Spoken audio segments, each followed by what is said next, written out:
قل بفضل الله وبرحمته فبذلك فليفرحوا هو خير مما يجمعون۔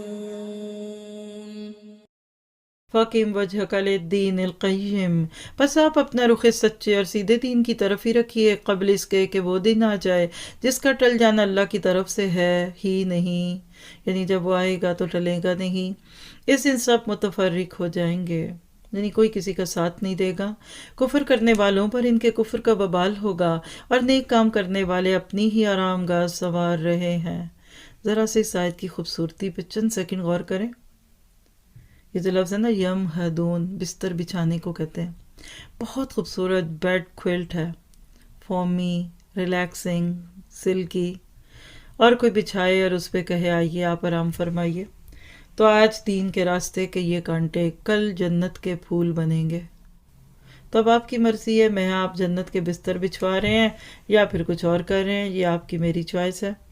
تو اپنی آرام گاہیں سنواریے۔ دیکھیں قبروں کے باہر لکھا ہوتا ہے آخری آرام گاہ، دعا کیجئے کہ وہ آرام گاہ ہی ہو۔ آخری تو وہ نہیں ہے، وہ تو ایک بیچ رستے کا ٹرانزٹ پیریڈ ہے۔ اصل آرام گاہ تو جنت ہوگی، اور اللہ تعالیٰ آپ کو مجھے اس کے لیے تیاریاں کرنے والا بنائے۔ اور یاد رکھیے کہ اللہ قدر کرتا ہے، کیونکہ لِيَجْزِيَ الَّذِينَ آمَنُوا وَعَمِلُوا الصَّالِحَاتِ مِنْ فَضْلِهِ، تاکہ اللہ تعالیٰ انہیں اپنے فضل سے جزا دے جو ایمان لائے اور نیک اعمال کیے۔ وہ کفار کو دوست نہیں رکھتا۔